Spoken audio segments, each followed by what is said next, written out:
I don't think there's a fifth vote there, the way this is written. It has to pass the city, the council. We don't know where that's at, and I'm telling you, this is dead on arrival with the county. If the county says no, we'll never get on the ballot. So what I'm proposing, and part of it's, I know you're not with the implementation guidelines, but they're unworkable. They're totally unworkable, and they need technical people to rewrite. And what I'm proposing is that the county, the city of Fresno, and the city of Clovis get together and see if we can knock out something that everybody can agree to. I cannot agree with that because I think our cities, rural communities have a voice, Mr. Vladimir. I appreciate your proposal, but I do think that we also have a voice. And it's important. Well, you can say you don't want it once it comes back. Well, I think what's important to note is that you're not even giving it an opportunity to get to you with all of our input. I'm just telling you, it's dead on the right. How can you say that? Have you guys already I spoken about it? know where my board's at. Well, have you already spoken about it? Have you guys voted on it? We did have an informational item, and it, of what this we're doing right now, it was not taken well. Okay, so, again, you haven't even got there yet to say that it's already dead. Well, that's how you fix it, it needs to be fixed. I would like to see you take it with an open mind to your board, with everyone's tolerance here, with a democratic vote here, based upon the people that are here, and all these voters that represent a lot of people that vote in upcoming elections, that we understand that we do it open minded. With acceptance of everyone. Yes. Okay, at the table. Yeah. I'm thankful to club this in front Well, of. that's fine, but Can you I'm telling include you this, please? it's dead. Can you include this? How can you say that? I know my board, I've been on that board for 11 years, I know where it is. I think that's the issue. If I know the future, I will be a millionaire. So we don't know it. We don't know it. So I think you can make an assumption. I can guarantee it. Wow. Wow. It's your opinion. That's opinion. That is I my, respect it. I my respect opinion it. is the one that matters, along with the city of Fresno. I respect it. Not the board then. Yeah, but what about us? Dyer, he's talking for you? It doesn't matter. No, there's things in there that I like. I told you a long time ago, I like that. No, We started that's off not with what you just said. with a Mr. higher Peters. I- What you just said is your I opinion think- matters and the city I- of Fresno matters. I think, my opinion, with all due respect, Supervisor, is that the supervisor's position should take into consideration and respect what your elected officials in your county are saying to you. It shouldn't just fall solely on your own opinions. You should listen to what the Fresno County elected officials are saying that is important to them in their cities. You should take that into consideration when you go into vote. You shouldn't already have your mind made up before you even hear what these people around this table have to say. I think that having the mayor of Huron here and saying that, you are gonna disregard what the mayor of Huron's opinion is about what his community needs and Fireball and everyone else that's in your district. I think that you should take into consideration what we're bringing to you, and you should vote on that. You need To go back to negotiations, it's crazy, guys, because everybody had an opportunity to be in the table, and you had the opportunity, you walk away from it. Now to ask to go back with Fresno and Clovis and try to negotiate, that's not an option. No, I'm sorry. the reason I walked away is you guys were violating the Brown Act. And we have the report, it's not founded, so now we can go ahead and have Brandon discuss this, matter, and we have some questions or comments, and then from there we can go with Nathan.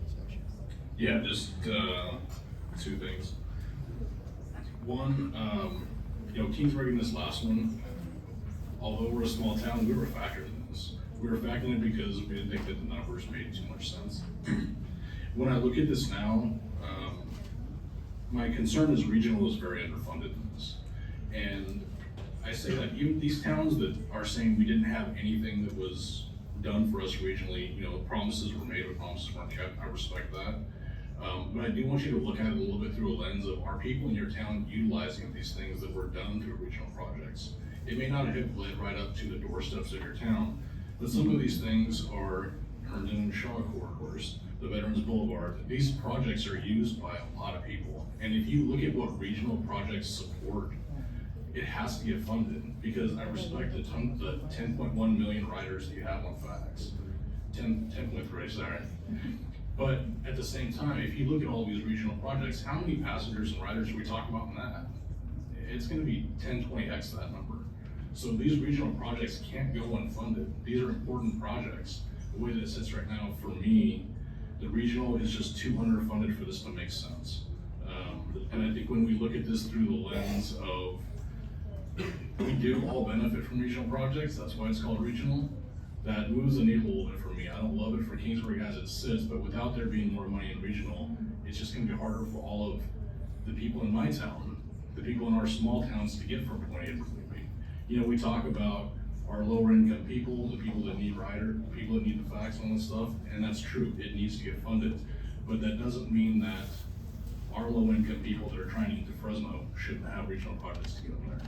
So that's my things, I need to see the needle moved in order for this to make sense, because for right now, for Kingsburg, it doesn't make sense. Point two, I just wanna make sure that I'm understanding Supervisor Mendez, 'cause I was at that same board meeting.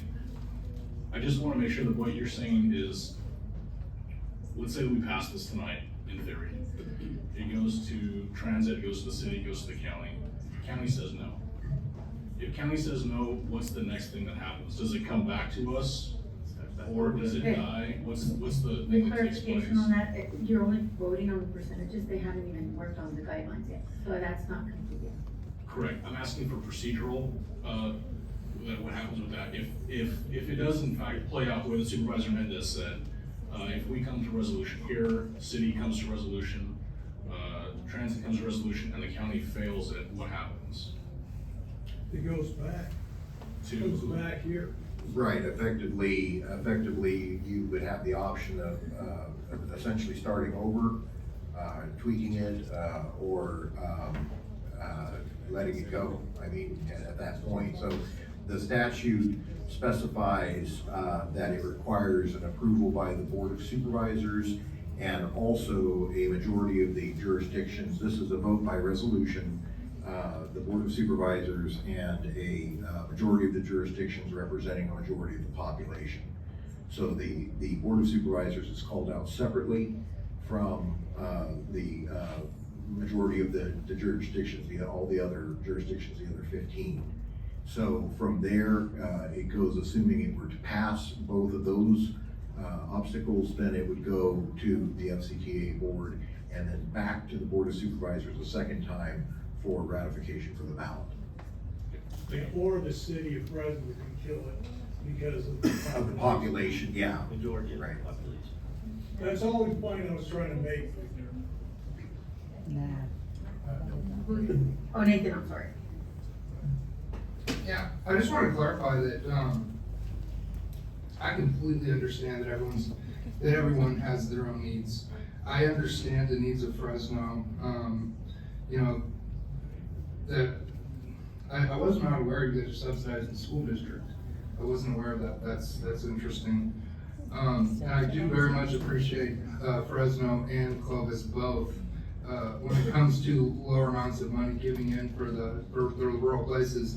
And that's why I want to really echo the idea that I'm not saying I'm against this. What I'm just saying is that I'd like to see it modified. And I understand that we're not talking about the implementation guidelines, but I want to make sure that we're on the same page when we're talking about that and we're talking about allocations. Because when we're looking at the city of Coalinga's size, we're looking at 6.88 square miles. That's why I believe that public transportation in Coalinga looks different when you look at the city of Fresno, which is 112 to 116 square miles. It just looks different. Now, I'm not saying that we don't have a need either. I look at the people who are less fortunate. I'm not saying we don't have a need, but I'm just saying that what we're doing now isn't working.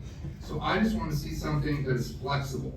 So that the smaller cities that we can, do what we need to do to make sure that if we need to make a change to make sure that our public transportation is better. But when I look at the implementation guidelines, I see that there's a lot of things in there that are very rigid. And so I just want to make sure that we're addressing all these issues. I also don't want anyone in the audience to think that I'm not sensitive to the issues of everybody, because I am. And so I may have come out of the gate very harsh on this. That wasn't my intention, because I've heard everybody's, different needs on this. I get it. I just want to make sure that we're flexible. That's my only thing with this, is that we're flexible. Thank you. I got a few, Jerry, I have a question for you, Jerry. Would you, you mentioned that, facts would be devastated by the letter, I think it's 11%, which would bring you down right under 7%, right, for facts. If you stayed at the current, I think it's 13.7, does that sound right, for facts? Would that be devastating if you stayed there? No, so in order for that to occur, that 13.66 is based on the current formula today, which is at 24%. So when you factor in how monies get carved out, it doesn't, the true dollars that we get $15 million a year right now for facts. And so that's what we get. I guess I know I'd ask it. So right now, the high priorities allocation that's coming to us is at 25%. And the numbers that staff use, that takes it up to 17.5 for facts. If you bring that down to 20, then that's still 14% for facts. That's where that question, I understand that some of the programs, because maybe there's no sub-allocations are absorbed, I understand that. However, I would say, I believe anyways, there may be one or two elements that are moved over, maybe the innovation. And should we, I expect one of them, maybe next time it comes back to our board, to perhaps even taking off the COGS funding source as well. But anyway, that's where that comes from. And so, if anything, if at least considering 5% less can be a consideration, I would like to hear that. The couple other things, if you would, Chair, please.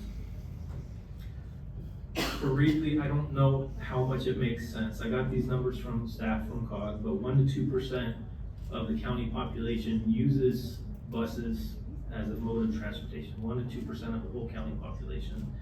And this high priority allocation is allocating 25%. So 25% for 1 to 2% of how people move themselves around the county. I would ask, make that make sense. I hear the comments, but I would imagine I'd probably hear the same thing, but that doesn't make sense, at least coming from me.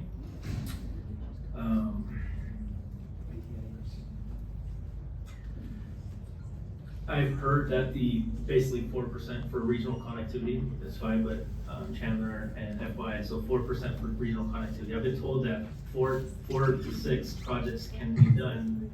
I'd imagine maybe in the whole 30-year expectation, but I'd like to hear what realistic projects do those look like. There's the bridge over 198, I think it is, in Huron at 269. That could be a realistic project. I think it was done about 10 years ago, but that was like $2 million, where CTC, I think, funded about 12 million or something. And so with 4% regional connectivity, I'd like to hear what realistic projects can be done, 4 to 6 projects that I've been told.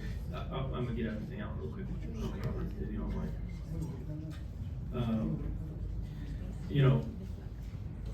About half of the population in the city of Reedley travels outside of the city of Reedley every single day, about half of us.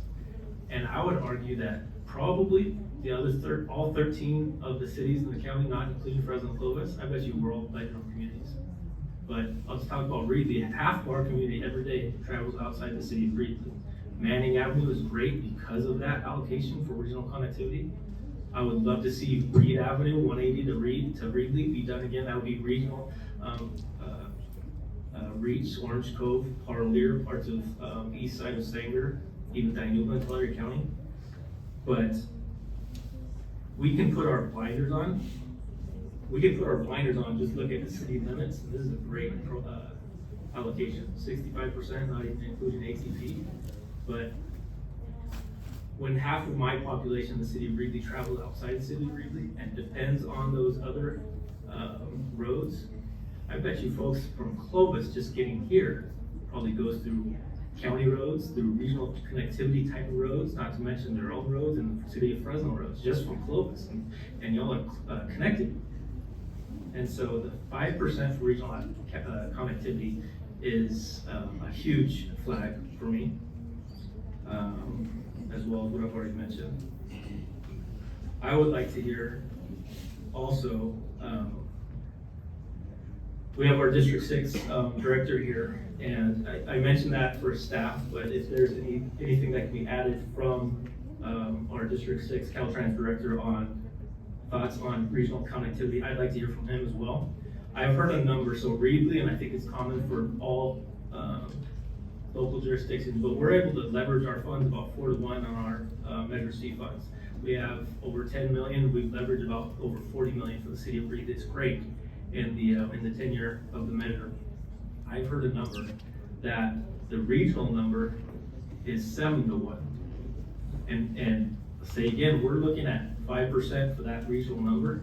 And I've heard that number a couple times. If it's 4 to 1 for regular Measure C roads funds, 7 to 1 for regional connectivity. I think the idea that these are state highways, these are state roads, and the state needs to pay for it. I'll tell you what, I work for the state. I work in one of the committees that funds these. If we're gonna look at the state to pay for all of these state highways,